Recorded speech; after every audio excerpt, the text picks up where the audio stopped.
So to start off this video, I'm going to state that I've been meaning to do this for a little while, and we went ahead and bought the parts for a new server build.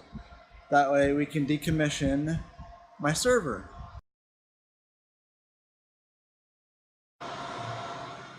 And off.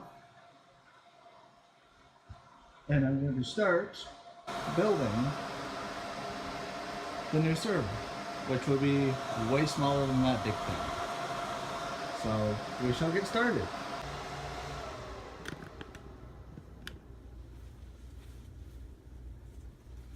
So first off, we have an unboxing to do. This is a very small ITX motherboard.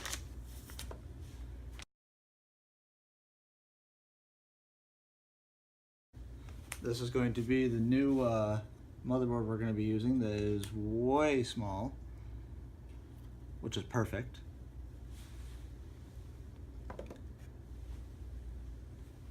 This is a LGA 1151 motherboard that is going to essentially be everything I need it to be for a server.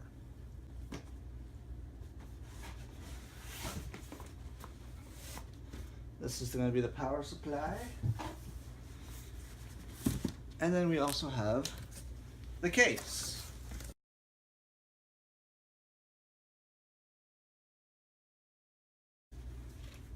It's pretty. Very pretty.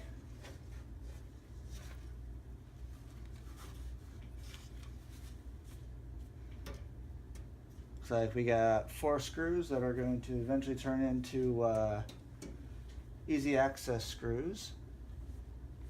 Get my screwdriver and take it apart.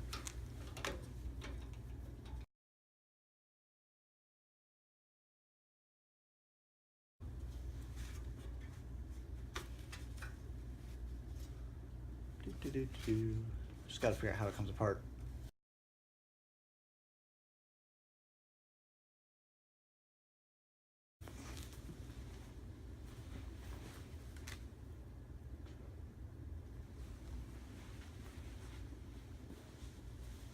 All right, now we'll take this out. These are just little screws and retainer, stuff like that for the motherboard.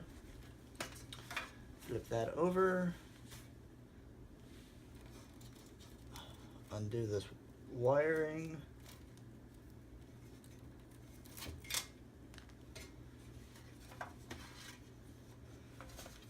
This is going to be a very basic build. I am only doing, I think I'm doing air cooled on this because it's not going to be pounded anywhere near as much as my other stuff. So we'll go ahead and take this off so I have better access to stuff.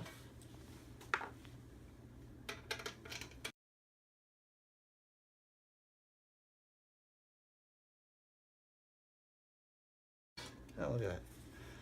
I'm going to have to take those out. So on this case, it has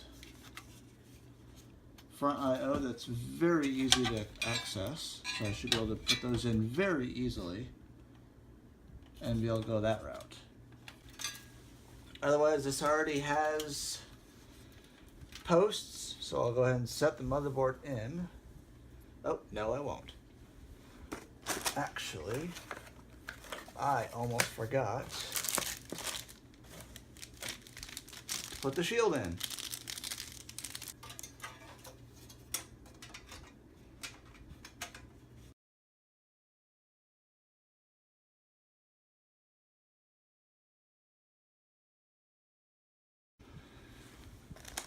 Now we take the motherboard, place it in.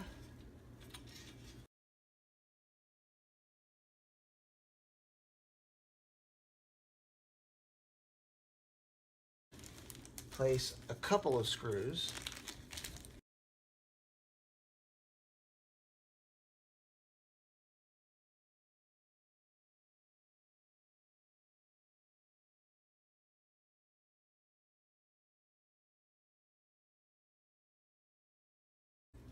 And now that is all 4 of the screws, so I will tighten them down.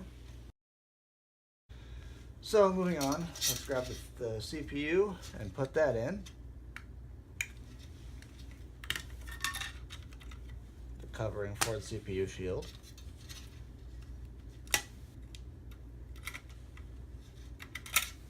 Grab the CPU and the stick of RAM.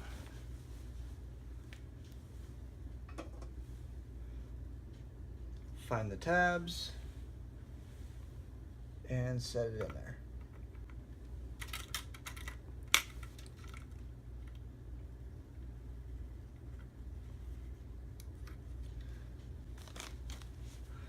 As for the RAM, oh, and by the way, this is an Intel Pentium processor. I also have 8 gigs of DDR, I want to say this is DDR4. That will help this thing to perform very well.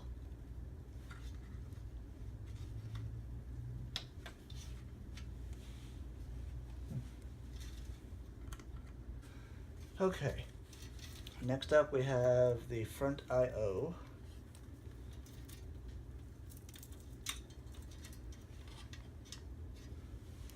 Which is oddly tied to something else. But that's okay.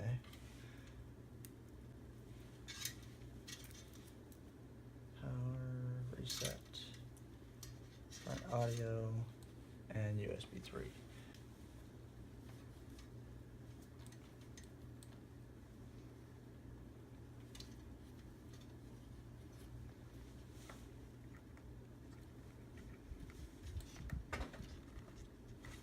There's front USB 3. Now I need front audio.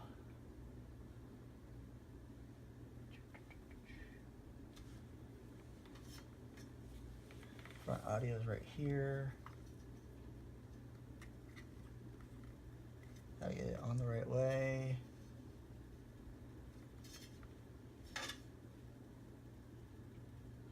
Huh. Oh, no, front audio is down here.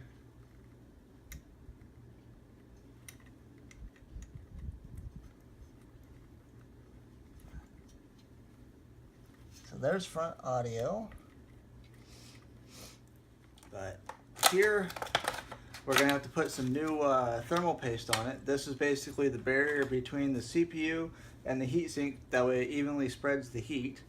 And we only need a tiny touch of bit of this stuff. And you only need a bead of it, because a little bit goes a long way. So now that that is on there, that should be enough. So we figure out which way this goes on, because the CPU fan is this one, so it's going to go like this on here.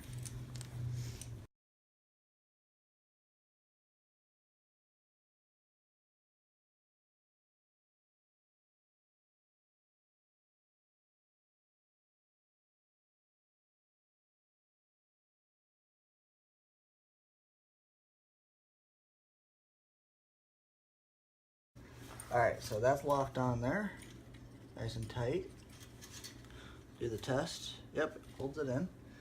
Then we'll take the connector on the side for the fan and run it right there. So now that's plugged in. Next up, we're going to take the graphics card, which is a HDMI VGA graphics card. It does not need to be anything powerful, thankfully. But actually, before we do that, I again have to take apart something else on the tower.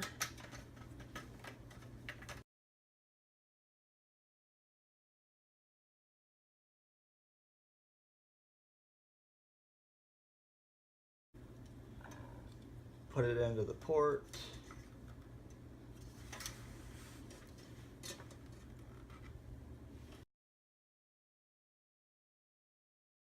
Now with this one, it's got screw holes with the actual mounting bracket, so I'm not going to worry about putting screws into it. I'm just going to put this on top of this, and put the screws back in.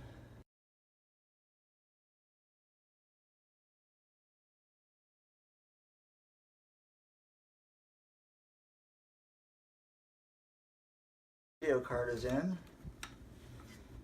gonna flatten these out a little bit if I can. And we'll just bend it over a little bit so I gotta be able to get to the SATA ports on here.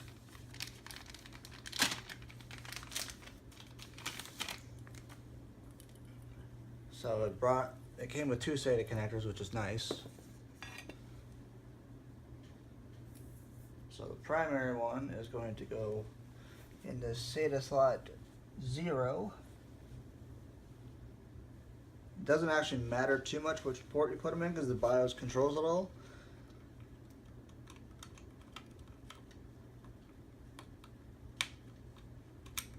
So there's that one.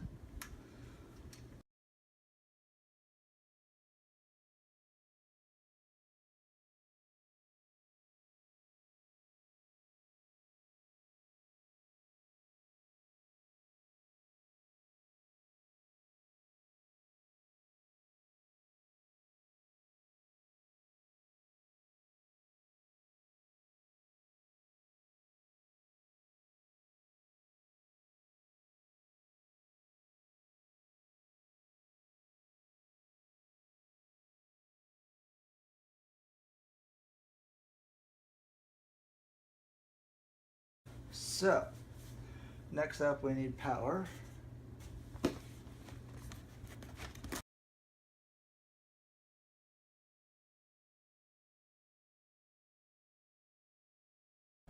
Alright, so we gotta put this back in.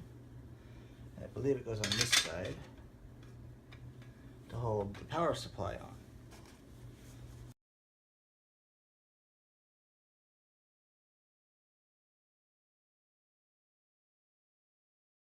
But one thing I will do is make sure that my fan is pointing upwards. That way it keeps the heat away from the CPU fan. Better heat dissipation then.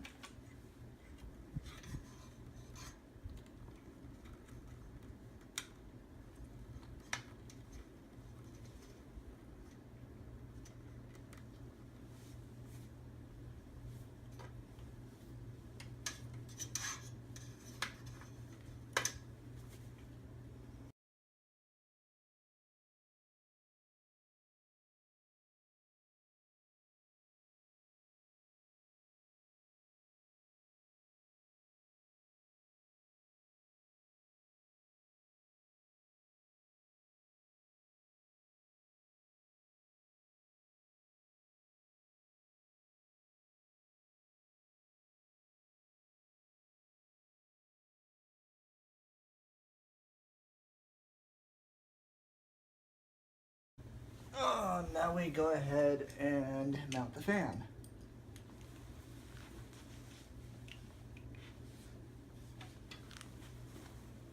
Which is at an interesting angle.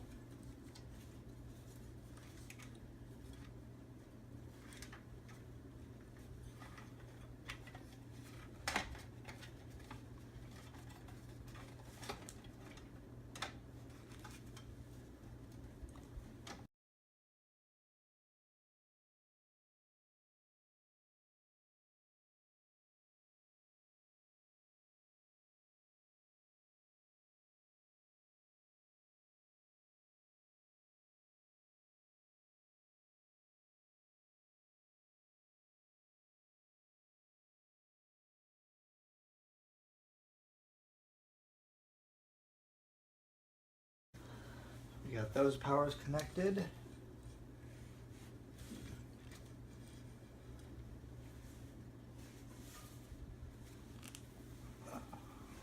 Now we will mesh this back in.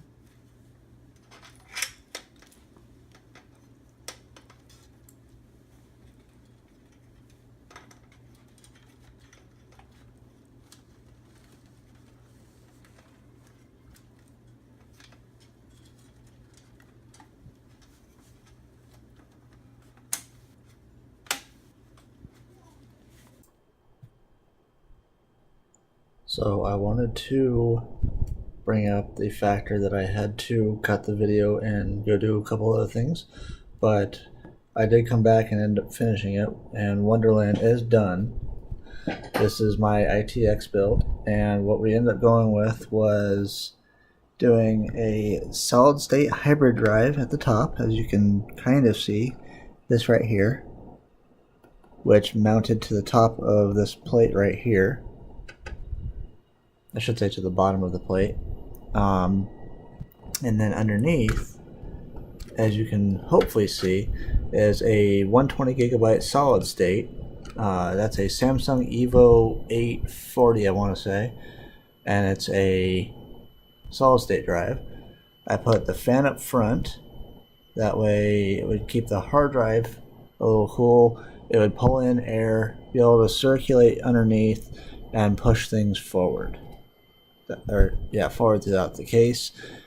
The fan at the top is pointed up to keep air going out of it, and therefore I don't have to worry about the fan getting all crazy hot from being able to exhaust both heat vents.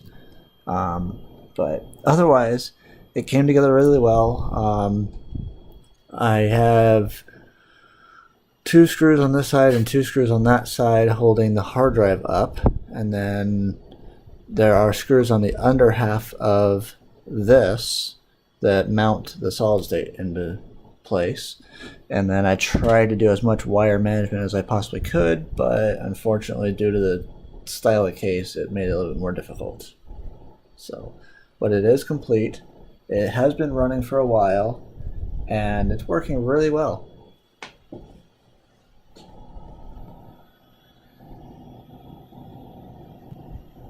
There's the video card.